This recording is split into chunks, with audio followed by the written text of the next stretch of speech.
Atha cha yatra kautumbika darapachadaya.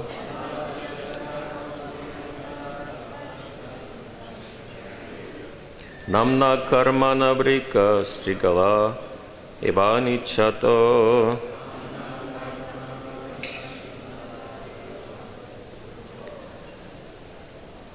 Pikadaryasya kutumbina urana kavat.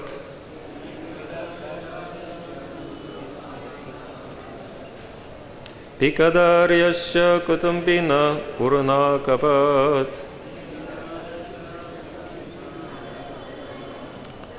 Samrakshamanam misatopi haranti. Samrakshamanam misatopi haranti. Athacha yatra katambika darapachadaya. Namna karmana brika srigala evanichato. Pikadaryasya kutumbina urana kavat.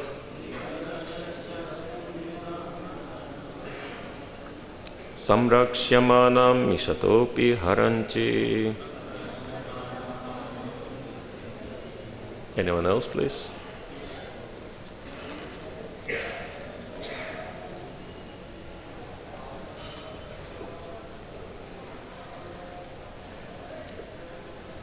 Athacha yatra kautumbika darapachadaya.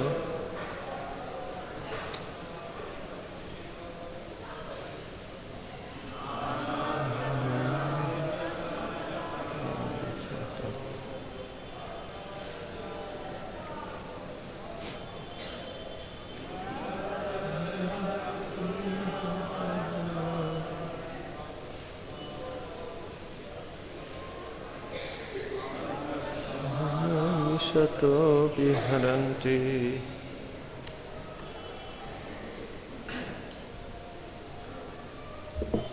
Anyone else? Any ladies? Okay, it's understandable. It's not an easiest Sanskrit verse to repeat,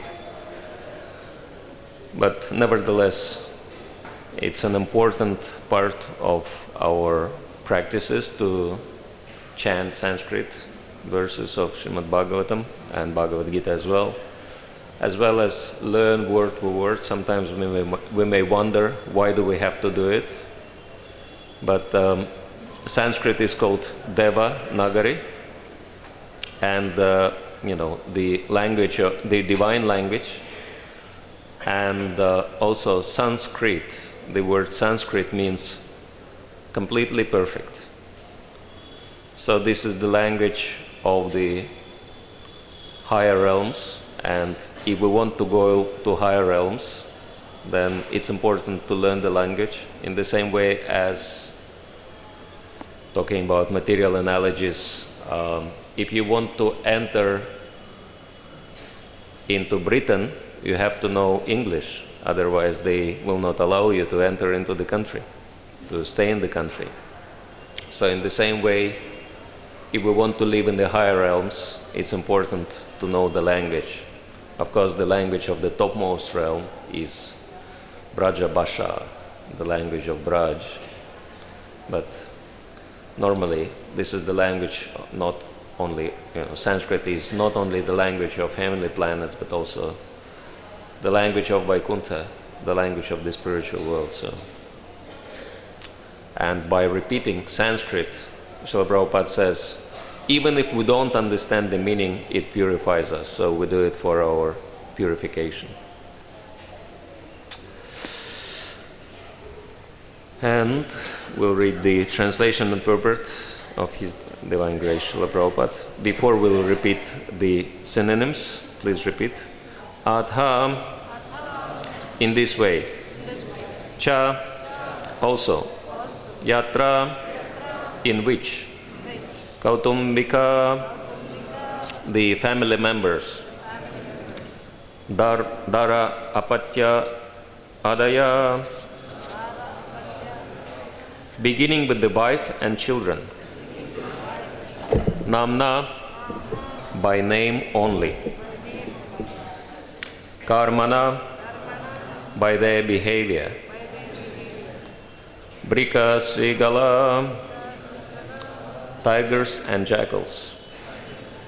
Eva, certainly.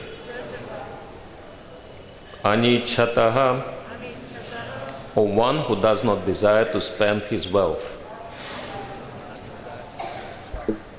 Api, certainly. Kadaryasya, being too miserly. Katumbina, who is surrounded by family members. Uranakavat, like a lamb. Samraksyamanam, although protected. Mishataha, or one who is observing. Api, even. Haranti, they forcibly take away. So maybe from synonyms, some of you recognize the verse. This is probably one of the most challenging and provoking verses in Srimad Bhagavatam. So I'll read the translation and purport, and I'll require all your blessings to say something on the subject matter. So get ready to hear something very hot. Fasten your seat belts. We are going ahead reading translation and purport. My dear king, family members in this material world go under the names of wife and children, but actually they behave like tigers and jackals. A herdsman tries to protect his sheep to the best of his ability, but the tigers and foxes take them away by force. Similarly, although a miserly man wants to guard his money very carefully, his family members take away all his assets forcibly, even though he is very vigilant. Purport. One Hindi poet has sung, Dinka dakini ratka bagini palak palak rahu chuse. During the daytime, the wife is compared to a witch, and at night she is compared to a tigress. Her only business is sucking the blood of her husband both day and night. During the day, there are household expenditures, and the money earned by the husband at the cost of his blood is taken away. At night, due to sex pleasure, the husband discharges blood in the form of semen. In this way, he is bled by his wife both day and night. Yet he is so crazy that he very carefully maintains her. Similarly, the children are also like tigers, jackals, and foxes. As tigers, jackals, and foxes take away lambs, despite the herdsman's vigilant protection, children take away the father's money, although the father supervises the money himself. Thus, family members may be called wives and children, but actually they are plunderers. Srila Prabhupada ki jai. So now you know what I meant when I was saying that this is one of the most provocative verses in Srimad Bhagavatam, and Srila Prabhupada's purport is even more provocative. And of course, this verse was spoken by Srila Shukadev Goswami, lifelong brahmachari. And this is not the first verse he speaks on the subject matter. The very beginning, of course, it's very deep subject, and we have to understand it carefully. So we have to understand why Shukadev Goswami speaks like that. How can we understand it? And what do we do about it, right? So we'll discuss these three subject matters: why, how, and what. In the beginning of the second canto of Srimad Bhagavatam, Shukadeva Goswami also says, along the similar lines, quite a famous verse which Srila Prabhupada quoted many times: Nidraya hriyate naktam bhyavayena chavavaya.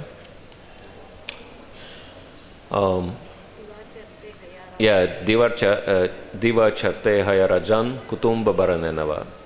He says that Nidrayam hriyate naktam, that naktam, during the nocturnal time, at night, nidraya hriyate, that they waste their time in sleeping. Or vyavayanacha, they engage in sex life.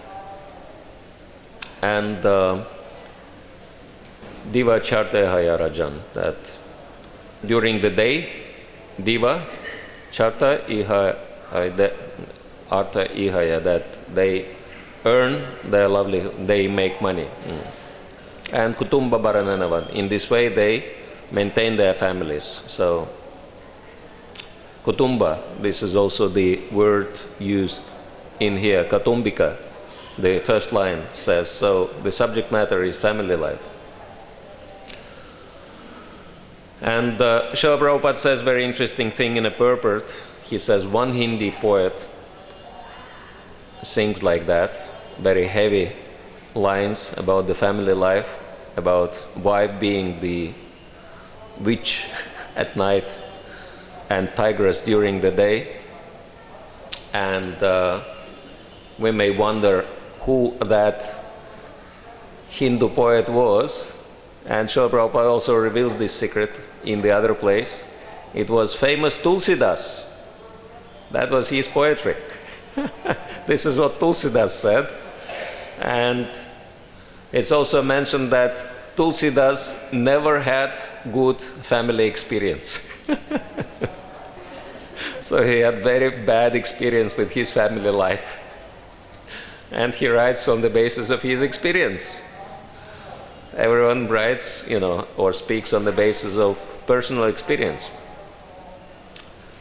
And so, but nevertheless, Shukadeva Goswami never had any bad or good family experience. He didn't have any experience with wife and children.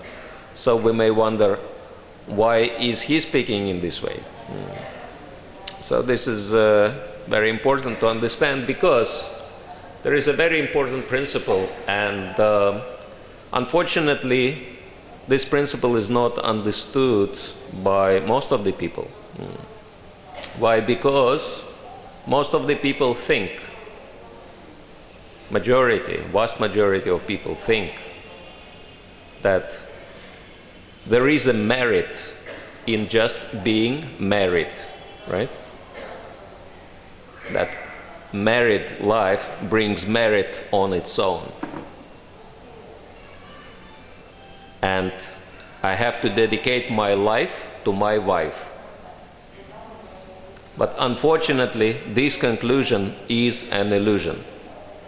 And this is why Srila Shukadeva Goswami speaks like that. Because there is no merit just in being married. Actually, what is the merit? Because we can see any species of life. Like we can see cockroaches crawling on the wall. We can see ants. We can see monkeys, so many monkeys in Vrindavan. I can guarantee there is not a single brahmachari amongst these monkeys or other species of life. They're all family oriented. So family life in itself is nothing special. It's not a special advantage in human life, but special advantage is Krishna consciousness. And this is why Srila Shukadeva Goswami is stressing this point so much, just to help us to understand this very important point, because these attachments are something which keeps us in this material world. But at the same time, we should not misunderstand it, because some people, especially those who do not have good family experience, and unfortunately even in our society we do have such cases, they might think, oh, this is what it is. I knew that exactly, that I was wondering why I'm so unhappy in my family life, and now Shukadeva Goswami reveals me the truth, so I'll go and tell my wife who she is according to scripture. And then of course the wife will say to the husband who he is according to the scripture. Oh, if I'm a tigress, then you're a donkey. And we can understand that this kind of situation will never bring any peace or Krishna consciousness as such. It's called domestic Kurukshetra. And it all starts with Shastra, Shastra meaning quoting scriptures to substantiate our points, and then goes into the stage of Shastra. Another meaning of Shastra is weapons. I'm thinking that, some family people actually have firm faith in the existence of UFOs, because they see sometimes plates and pans flying in their direction at home, so they do believe that UFOs exist. But this is not what human life is meant to be, and definitely family life in Krishna consciousness is not meant to be like that, and therefore it's not a solution. And if we want to actually understand what is the solution, then it's very important to take guidance not from our minds and senses, but from realized souls, such as, for example, Gorakishore Das Babaji Maharaj. And there is a very nice quote, and he is a famous Vairagi, famous renunciate, but what he has to say is that a Vaishnava wife is very rare to find in this world. And if someone has a Vaishnava wife, one has to understand that she is not his property or his maidservant, but she is the servant of Krishna. And one has to treat his wife in this way. And if someone treats his wife properly as Vaishnavi, then naturally she will treat her husband accordingly. So this is very important, because as a professional mediator, I have good experience in resolving different disputes, including family disputes, and there is always only one problem, that each spouse trying to tell the other one what he or she has to do in order to become perfect according to Vedic standards. It's kind of preaching, but misapplied preaching in the domestic circumstances, and they fight with each other, trying to make each other perfect, and finally they get tired of it, and then they don't want to see each other anymore. And so the solution is very simple. The solution is to work on ourselves, start with ourselves first, And then automatically, if we improve, then our family members will also advance in Krishna consciousness. It's actually a very important principle for anyone, even whether one is married or not. It says that if we advance in Krishna consciousness, then our immediate family members, they get the benefit, spiritual benefit from that. They also advance. And we can see that in the examples of so many devotees. For example, devotees become serious in their practices, and then, for example, their parents, they also take up to spiritual practices to greater or lesser degree, according to their level of consciousness. And so same principle stands in the immediate family relationships. If husband or wife becomes serious about self-improvement, about spiritual advancement, about becoming exemplary in Krishna consciousness, then it will automatically influence other family members.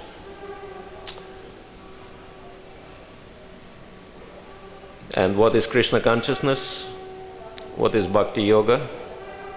It starts with the first step, which is Shravanam, listening. Unfortunately, sometimes devotees, they want to skip that step of listening and go immediately into speaking. Therefore, one of my devotee friends, he jokes that before marriage, boy is speaking and girl is listening. After the marriage, girl is speaking and boy is listening. And after some time, both of them are speaking so loudly that all the neighbors are listening. So we can understand that all the problems start when we give up the process of listening. And actually, in the same way as a house cannot stand firmly without good foundation, so listening is the foundation of the house of bhakti. And without listening, no other process can exist. So this is very important. Even in family life, if we listen and understand what's happening, then we can make the right decision and help ourselves and other people advance spiritually. And in this way, we will not have to remain in the forest of material existence that all these verses, this chapter is speaking about the forest of material existence, but actually the alternative for us is to move into the spiritual forest, from material forest into the spiritual forest. This is what Srila Prabhupada indicates in one of his purports in the previous chapter, chapter 13. I think that was read about a month ago, but it's good to refresh our memory. Srila Prabhupada says, very interesting thing, please listen carefully, about this traveler who goes from one forest to the other. He is the subject matter in this chapter. And so he says, there is no benefit in transferring from one forest to another. One must go to Vrindavan forest and take shelter of Govinda. That will make one happy. The International Society for Krishna Consciousness is therefore already constructed, a Krishna Balaram temple to invite its members as well as outsiders to come and live peacefully in a spiritual atmosphere. That will help one become elevated to the transcendental world and return home back to Godhead. Of course, we may wonder, sometimes we are in Vrindavan, but we may not have that peace which Srila Prabhupada speaks about. And Srila Prabhupada also explains why. He says in one place, I believe that's in Chaitanya Charitamrita, that no one can go to Vrindavan just by buying a ticket, plane or train ticket. Sometimes we think, okay, I am in Vrindavan, but in the same way as one can lick the bottle of honey from outside and never have the taste of honey, actually, if you lick the glass bottle in India, glass bottle with honey, you might, get some very contagious disease also. And you may wonder what's happening. The honey is supposed to have curative properties, but I licked the honey and I got this disease. It's not the right honey. No, you never opened the bottle. You never opened the jar. So in the same way, if we just come to Vrindavan by purchasing a ticket, we are living on the outer surface of Vrindavan. That's why we see, pigs and trash and all kinds of things which do not really match with our idea of a spiritual world, right? All these elements are not described as part of Goloka Vrindavan scene, because it's an outer surface which Srila Prabhupada says is created by Maya to keep away materialistic people. But if we are sincere devotees, we will have the opportunity to open this jar and actually experience the real taste of honey. So how do we do that? And it's very nicely connected to our today's subject matter, because why are there problems in family life? Just because of one single reason: desire to enjoy and lord over. Okay, I couldn't, gain any substantial position in this world. No one listens to me. No one does what I tell people. Okay, let me at least exercise my power over my wife and children. Let me feel that I am Pati, I am the Lord and Master, at least in that little kingdom, right? And so this is where all the problems start, when we feel that we are masters, lords and masters. And the solution is very simple: to understand that we are servants. And who is the master? It's Krishna. So in this way, it's also explained that we are, as constitutionally, as living entities, have female nature. We are Prakriti. And the only real Purusha is the Supreme Lord. But unfortunately, in the material world, despite of the body we have, whether it's the body of so-called Purusha, the male body, or so-called Prakriti, female body, conditioned souls have that mentality of lording over. So this is the manifestation of conditioned nature. And the solution is to shift to the mentality of servant and accept the real Lord and the real Master, who is Krishna or Govinda. And we entered just a few days back into a very special time, which is called Katyayani Vrata, the time when gopis were performing their austerities and they were chanting japa, very special kind of japa, which is described in Srimad Bhagavatam. And a few days back we read that verse, and Shukadeva Goswami actually explains what did they chant, what kind of prayer they were constantly repeating. Katyayani Mahamaye Mahayogini Adishwari, Nanda Gopa Sutta Devi Patim Me Kurute Namaha. They were saying, Katyayani Mahamaya, O Goddess Katyayani.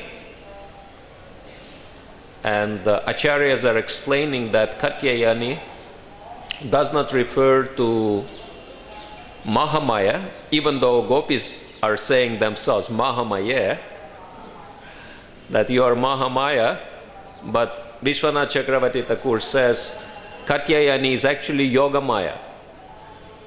Why they say Mahamaya? Mahamaya because Maya also means mercy. So Mahamaya means greatly merciful. So this is another meaning of Mahamaya. O Katyayani, you are greatly merciful. And Mahayogini Adishwari, you are Mahayogini, you are greatly powerful. And Adishwari, you are the original mistress of this world. So this is the etiquette. When we want to get some blessings or benedictions, first we glorify the person. So they glorify Katyayani Devi. And then what is the blessing they are asking her? Nanda Gopa Sutta, please let the son of the coward man Nanda, we understand Krishna, Patim me, become my husband. Kurute Namaha. And we offer you our humble obeisances. Namaha. So this is their prayer. And actually, Lord Chaitanya and Srila Prabhupada were mentioning many, many times that we are meant to follow in the footsteps of gopis of Vrindavan. And this is the prayer because our inner nature is feminine, because feminine position is to serve. This is the position of the soul. It's very interesting that in many languages the word soul has feminine gender also. Like I come from Russia, so in Russian language the word soul has feminine gender. And the word pati does not only mean husband, it means Lord and Master. So this is what we want. We want to become servants of Krishna, and we want Krishna to become our eternal Lord and Master. And the greatest fortune in life is to always remember our position and never forget it at any time. And this will serve as the ultimate solution to all our problems. Hare Krishna. So, thank you very much. We still have some time, and yeah, Tattvavid Prabhu. Do we have second microphone?